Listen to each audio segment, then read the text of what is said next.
दूसरा है रूप। कलयुग में क्या है, भगवान के नाम का आश्रय ले लो या भगवान के रूप का आश्रय ले लो। भगवान का रूप बड़ा सुंदर है। भगवान कितने सुंदर हैं, क्यों मैया? ये टेढ़ी टांग वालों कितनों सुंदर हैं। ये मैया ये टेढ़ी टांग वालों कितनों सुंदर है तो कारो, पर गोरी राधा भी आके पीछे पड़ी रहे। हाँ या ना? सोचो, कहा जाता है ना, हाँ जो गोरे होते तो क्या करते मनमोहन, जो गोरे होते तो क्या करते मनमोहन, जब श्याम रंग पर ही दुनिया मर जाती है, जब श्याम रंग पर ही दुनिया मर जाती है। तो जब भगवान सांवले हैं तो इतने सुंदर हैं, गोरे होते तो कितने सुंदर होते। इसलिए भगवान की वह सांवली सी सूरतिया को मन में बसाओ और नाम और रूप का आश्रय लो। भगवान की सुंदरता देखनी है तो किसी स्त्री किसी पुरुष की सुंदरता नहीं। एक साधु जी एक महिला को देखकर मुस्कुरा पड़े। सुंदर महिला थी, सुंदर नारी थी, तो साधु जी हंस पड़े। वाह! तो कोई भाई पीछे वालों को आवाज नहीं आ रही, लाला है? पीछे वालन को आवाज ना आ रही, लाला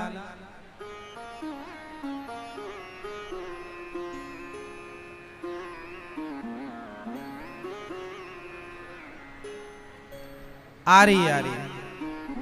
ये बंद पड़े हैं भैया डिब्बा।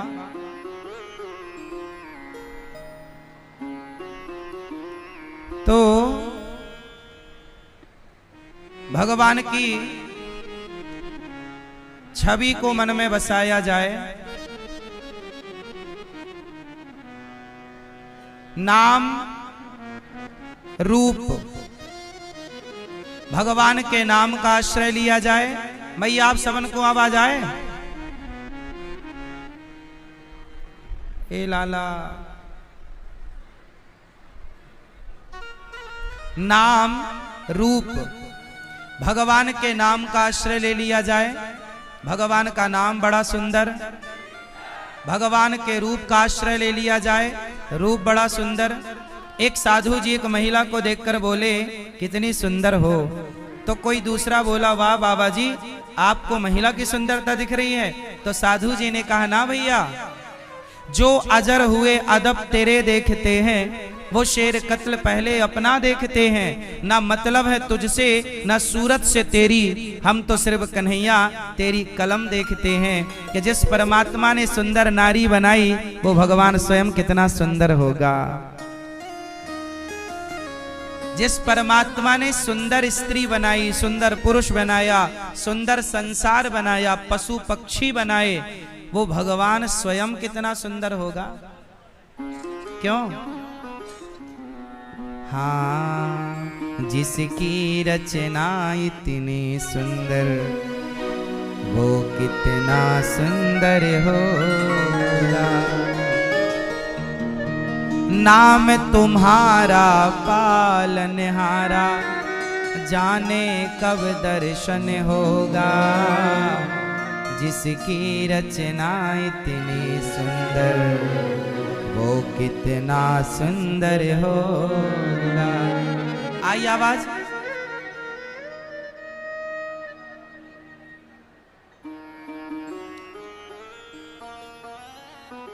भाई सुखपाल जी कहाँ गए साउंड वाले?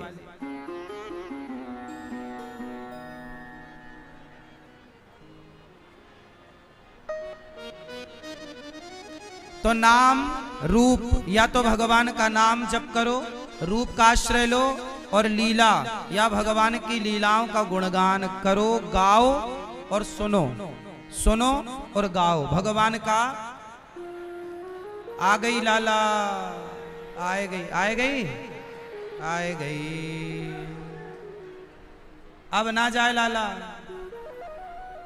सुनो, या तो भगवान का नाम सुनो, नाम का आश्रय, या रूप का आश्रय। भगवान बहुत सुंदर है, टेढ़ी टांग वालों बहुत सुंदर है। और लीला, भगवान की लीलाओं को सुनो, ज्यादा से ज्यादा भगवान की लीलाओं को गाओ। जब कानों से भगवान की कथा सुनते हो तो कान पवित्र होते हैं, और वाणी से जब भगवान का नाम गाते हो तो वाणी पवित्र होती है। इसलिए गाओ। क्या गाएं? भगवान की कथाएं। आपस में बैठो पति पत्नी और भगवत चर्चा करो। क्यों? और चौथा है धाम, नाम रूप लीला धाम। तो आप लोगन को तो धाम में जन्म ही दियो भगवान ने। तो या काजे आप तो बड़े भाग्यशाली है गए कि आपको चौथी चीज तो प्राप्त करना ही ना है, क्योंकि ऑलरेडी जन्मजात प्राप्त है। बस 3 प्राप्त करनी है। नाम प्राप्त करना है, जप करना है, रूप प्राप्त करना है, भगवान के रूप का ध्यान करना है कि मेरो कन्हैया कैसो है, मारो कन्हैया, बस उसी वाक कन्हैया कोई ध्यान करनो है। कृष्णात् परम किमपि तत्त्वमहं न जाने। कृष्ण से बड़ा कोई तत्व है ये मैं नहीं जानता। कृष्ण से बड़ा कोई योगेश्वर है, यत्र योगेश्वरः कृष्णो यत्र पार्थो धनुर्धरः। कृष्ण से बड़ा कोई योगी है मैं नहीं जानता। क्यों? राधा रानी से बड़ी कोई शक्ति है मैं नहीं जानता। होगी कोई शक्ति, पर मैं तो नहीं जानता।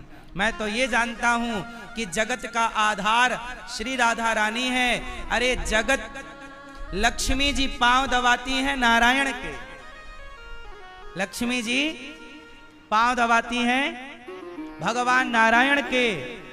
जो लक्ष्मी जी भगवान श्रीमन नारायण के पांव दबा, सोचिए सारी दुनिया को क्या चाहिए?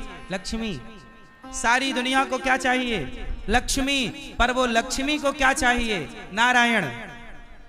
सारी दुनिया लक्ष्मी को चाहती है पर लक्ष्मी नारायण को चाहते हैं। पर वृंदावन में जब वह नारायण कृष्ण बनकर प्रकट भये और कृष्ण बनकर प्रकट भये तो लक्ष्मी नारायण के पांव दबाती हैं, पर वह नारायण तो राधा रानी के पांव दबाते हैं। वह नारायण तो राधा रानी के चरण सेवा करते हैं। हाँ या ना? फिर ये हमारी श्री राधा रानी है। जगत को चाहिए लक्ष्मी। सारी दुनिया लक्ष्मी के पीछे पड़ी है, पर लक्ष्मी नारायण के पीछे पड़ी है। और लक्ष्मी नारायण के पीछे पड़ी और वो नारायण हमारी राधा रानी के पीछे पड़ा हुआ है। नहीं तो हमारे वो राधा रानी, हम बड़े भाग्यशाली हैं कि हम उन राधा रानी की शरण में हैं जिन राधा रानी की शरण में साक्षात भगवान श्री कृष्ण है, नारायण है। वो राधा, इसलिए राधा को क्या कहा? राधा धरा की शक्ति है। कौन सी? कौन सी शक्ति? आधार शक्ति। नहीं कहते आधार शिला।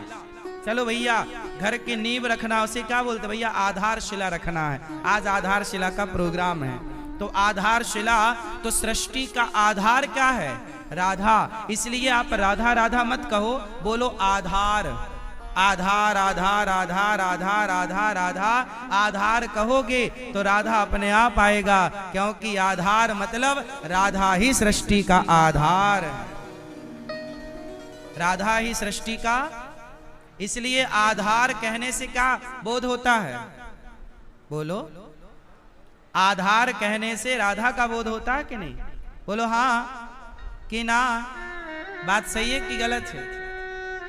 आधार आधार आधार आधार आधार आधार आधार राधा क्या निकला? राधा। राधा ही ना आधार है सृष्टि का। इसलिए तो कहते हैं, इसलिए तो कहते जो राधा नाम न हो तो, जो राधा नाम न हो तो रस राज विचारो रो तो। जो राधा नाम न हो तो रस राज विचारो रो तो। ना हो तो कृष्ण अवतार जपे जा राधे राधे। ना हो तो कृष्ण अवतार जपे जा राधे राधे। तो राधा रानी ना होती तो कृष्ण भी फिर, इसलिए राधा रानी आधार शक्ति है, इसलिए राधा अपने आप में सबसे बड़ी शक्ति है। राधा अपने आप में सबसे बड़ी शक्ति है, इसलिए आप सब बड़े भाग्यशाली हैं कि राधा रानी की गोद में, ये ब्रजमंडल क्या है, भगवान की गोद है। राधा रानी यहाँ की माँ है, अधिष्ठात्री देवी तो ब्रजमंडल की राधा रानी ही है ना भाई। ब्रजमंडल की अधिष्ठात्री देवी कौन? श्री राधा रानी। तो आप लोग बड़े भाग्यशाली हैं कि राधा रानी की गोद में जन्म लेने का अवसर मिला, राधा रानी की गोद में खेलने का, खाने का, पलने का, बढ़ने का अवसर मिला। आप सब ब्रजवासियों के मध्य तो आज ये दास अनिरुद्ध अपने आप को बैठाकर पावन कर रहा है, पवित्र कर रहा है आप सबकी उपस्थिति से। हमारे पूज्य महाराज जी श्री झाड़ी वाले हनुमान जी की सेवा में परम पूज्य महंत जी स्वामी श्री राम रतन दास जी महाराज जी, समस्त झाड़ी वाले हनुमान जी के यहाँ के भक्तजन, आप सबके द्वारा ये भागवत जी का यहाँ आयोजन हुआ और पूज्य महाराज जी का दर्शन हम सबको मिला। संत लोग क्या करते हैं, सारे संत क्या करते हैं, संत क्या करते हैं, मधुकरी करते हैं। क्या करते हैं? जैसे मधुमक्खी शहद इकट्ठा करती है और शहद इकट्ठा करके समाज को दे देती है, लोग ले आते हैं तोड़ कर पीते हैं। ऐसे ही संत लोग थोड़ा थोड़ा पैसा इकट्ठा करते हैं और उस पैसे से क्या करते हैं, आप क्षेत्रवासियों को भागवत सुनवा देते हैं। चलो भैया इकट्ठा करो और भंडारा करा देते हैं, खूब प्रसादी पवा देते हैं, पाव प्रसादी कर, कथा सुनो, भक्ति के रंग में रंगो। तो संत लोग मधुकरी यही तो है कि थोड़ा थोड़ा वो इकट्ठा करते हैं और समाज की सेवा में उड़ेल देते हैं। उड़ेल देना समझते हैं ना, बिखेर देना, दे देना, समाज को समर्पित कर देना। ऐसे संत हमारे परम पूज्य स्वामी श्री राम रतन दास जी महाराज के चरणों में दास का कोटि कोटि दंडवत प्रणाम। प्रिय भक्तों, हमारे बीच में विधायक जी श्री राजेश चौधरी जी आपकी धर्म पत्नी के साथ आप पधारे हैं, बहुत बहुत स्वागत आपका। ब्लॉक प्रमुख भी आए हैं सुमन चौधरी जी, और प्रशांत गुप्ता जी भी, मनीष जी भी और उमाकांत शर्मा जी भी, आप सब पधारे हैं। सबका खूब खूब स्वागत, वंदन, अभिनंदन है। अब प्रवेश करते हैं भगवत चर्चा में, भगवान की पावन कथा में।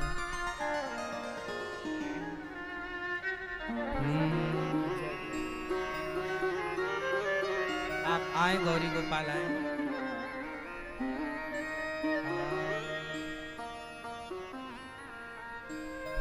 जन्माद्यस्य यतोऽन्वयादितरतस्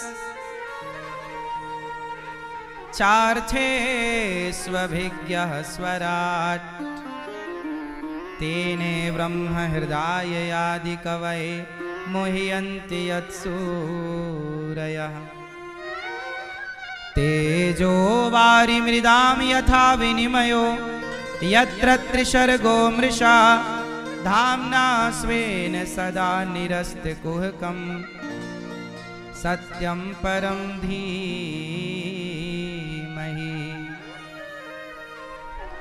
धर्मः प्रोज्झितकैतवोऽत्र परमो निर्मत्सराणां सतां वेद्यं वास्तवमत्र वस्तु शिविदं तापत्रयोन्मूलनम्। श्रीमद्भागवते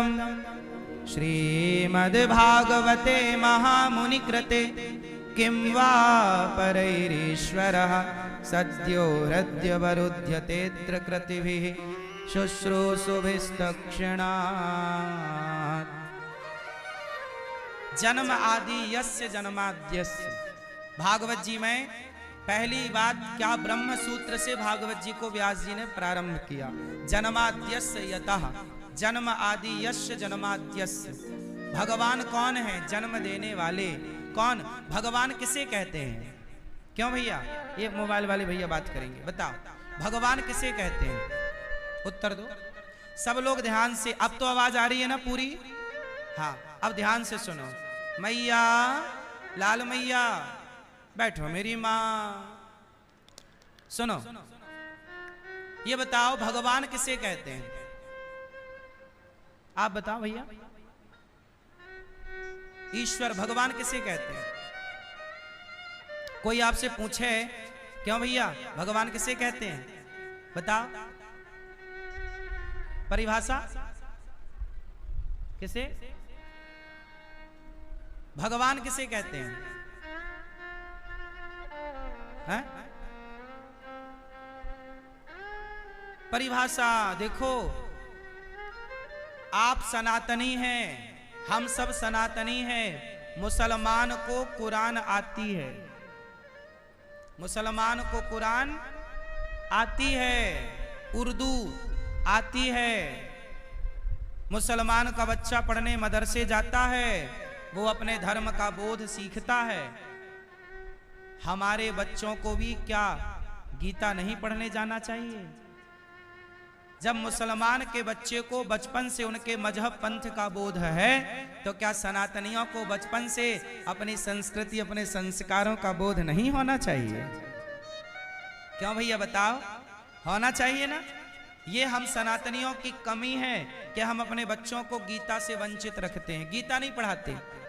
अब जैसे गर्मियों की छुट्टी चल रही है, बच्चों का स्कूल तो नहीं है ना अब। इस एक महीने में, एक महीने की छुट्टी होती है बच्चों की, 2 महीने की, 1.5 महीने की, चलो इस एक महीने में क्या करना चाहिए? इस एक महीना में आप अपने बच्चों को गीता पढ़ाओ। स्कूल की पढ़ाई तो है नहीं, दिन भर खेलो बेटा, पर सवेरे 2 घंटा पढ़ लो, शाम को 1 घंटा पढ़ लो।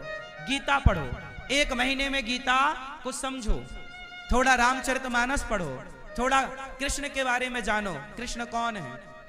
आप लोग तो जानते हो कि श्री कृष्ण कौन है। चलो कल को ये सवाल कोई आपसे कह देगा, आप कहोगे हमारे कृष्ण भगवान है, आप कहोगे कि हमारे कृष्ण भगवान है, तो सामने वाला पूछेगा कि चलो बताओ भगवान की परिभाषा क्या है, भगवान कहते किसे हैं? तो क्या उत्तर दोगे? कृष्ण कौन है? भगवान है। कृष्ण कौन है? हमने पूछा कि भगवान किसे कहते हैं, तो आपने इतनी देर क्यों लगाई, सीधा क्यों नहीं बोल दिया कृष्ण को भगवान कहते हैं? पहली तो ये बात है कि आपको ये कहना चाहिए कि कृष्ण कौन है? भगवान। अब सवाल खड़ा हुआ कि भगवान किसे कहते हैं, तो सुनो भगवान किसे कहते हैं। तो भगवान में 5 शब्द हैं, भा ग वा आ, मात्रा भी जोड़ेंगे, आ न। क्या हुआ? भा, बोलो भा, ग वा आ मतलब आ की मात्रा, ना मतलब भा मतलब भूमि, गा मतलब गगन, वा मतलब वायु, आ मतलब आकाश, आ मतलब अग्नि, गा मतलब गगन हो गया। भा मतलब भूमि, वा मतलब वायु, भा मतलब भूमि, गा मतलब गगन, वा मतलब वायु, आ मतलब अग्नि और ना मतलब नीर। भा ग वा आ न।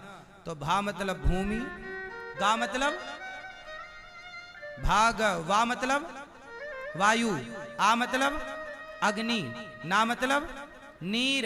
ये 5 तत्व हो गए।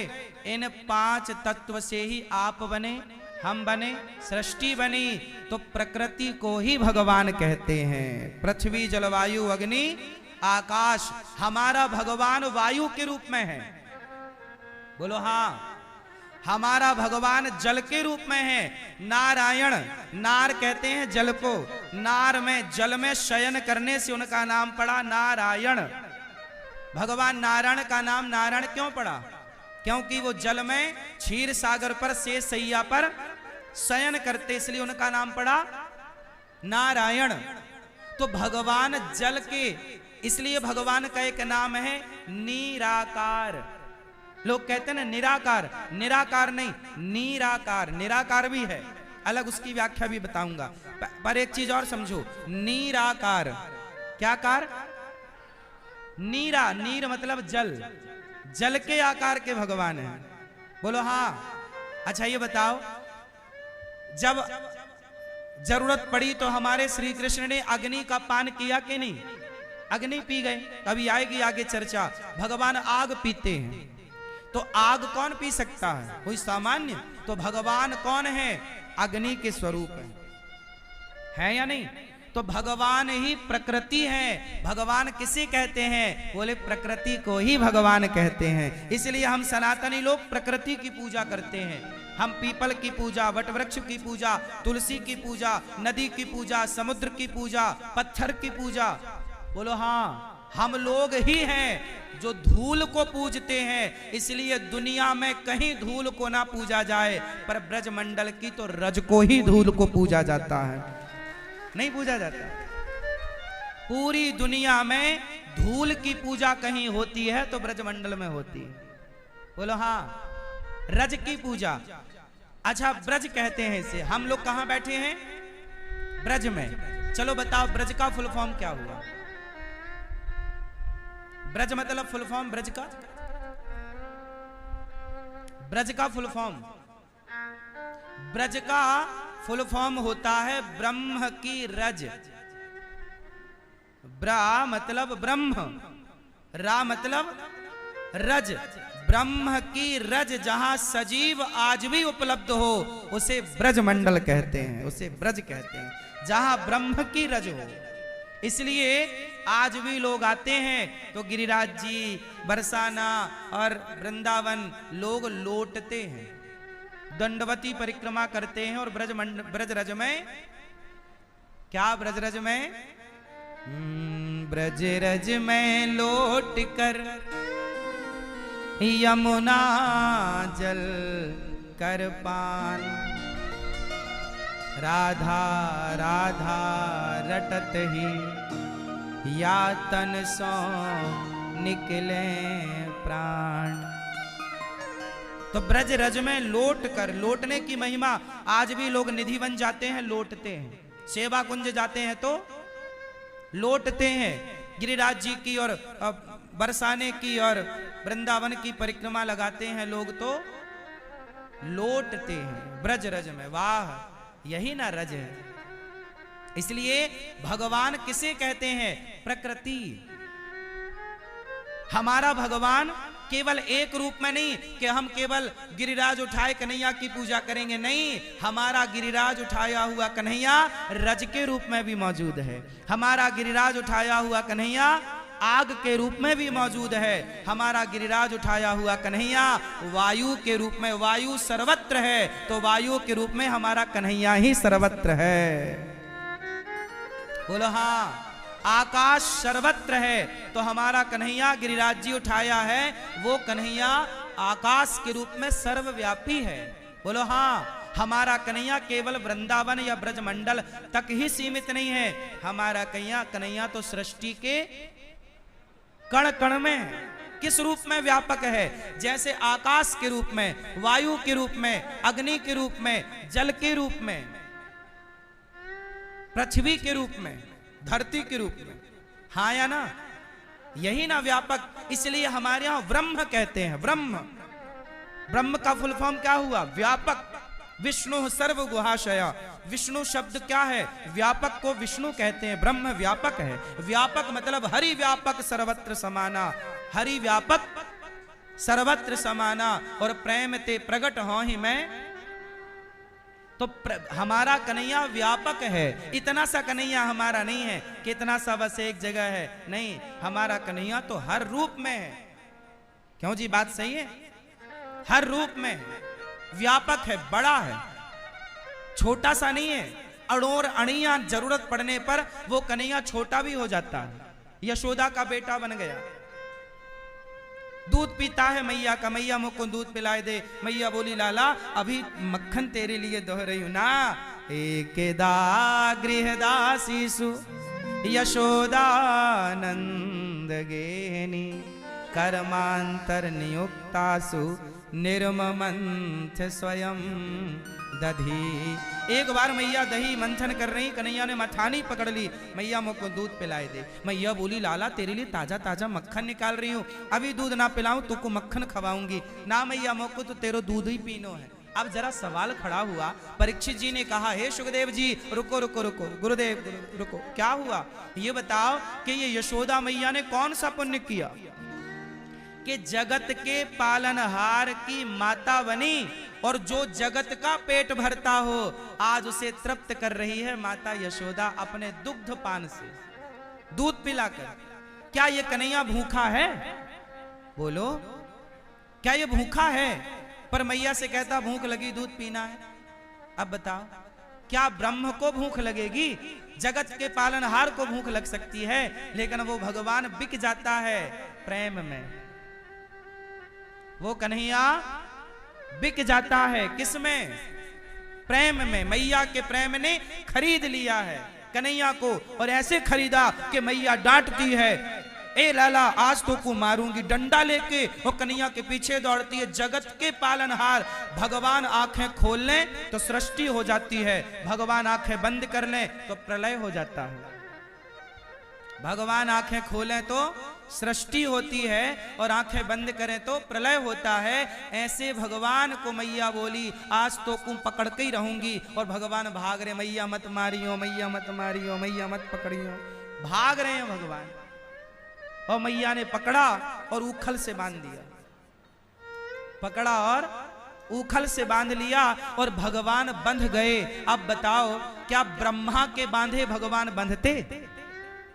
बोलो, क्या ब्रह्मा कृष्ण को बांध सकते हैं? बोलो, है ताकत ब्रह्मा में? नहीं ना। ब्रह्मा के बांधे कन्हैया ना बंधे। क्या इंद्र की ताकत है कि भगवान को बांध ले?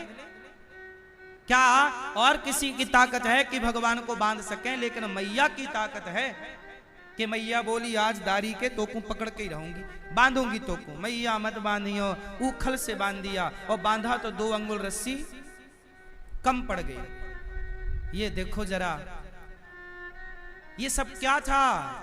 क्या वो भगवान इतना सुलभ है? अरे वो भगवान यही तो बताना चाहा कि मैं ब्रह्म हूं, परमात्मा हूं। बड़े बड़े ज्ञानियों के ध्यान में नहीं आता, पर प्रेम कर लोगे तो मैं तुम्हारे बंधन में भी बंधने को तैयार हूं। इसलिए प्रेम से पुकारो। मोहन प्रेम बिना नहीं मिलते, चाहे कर लो कोटि उपाय।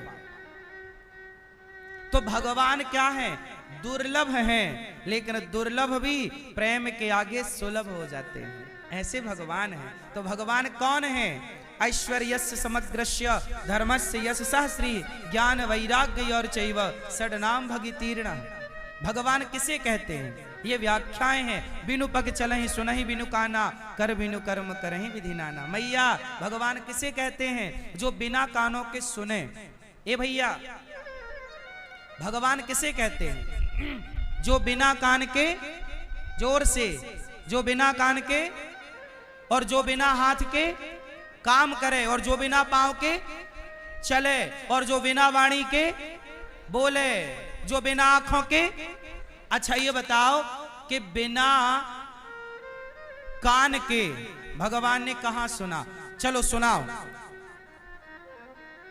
गोस्वामी जी क्या कहते हैं कि बिनु पग चलहि।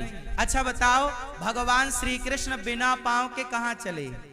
आप बताओ। चलो मैया आप बताओ। भगवान के बारे में लिखा, भगवान किसे कहते हैं? जो बिना पांव के चलता हो। चलो बताओ, श्री कृष्ण बिना पांव के कहां चले? आप बताओ। ये कन्हैया बिना पांव के कहां चला? बताओ। नहीं नहीं बताओगे मैया, गुस्सा हो क्या? मैया बताए दे मेरी मां,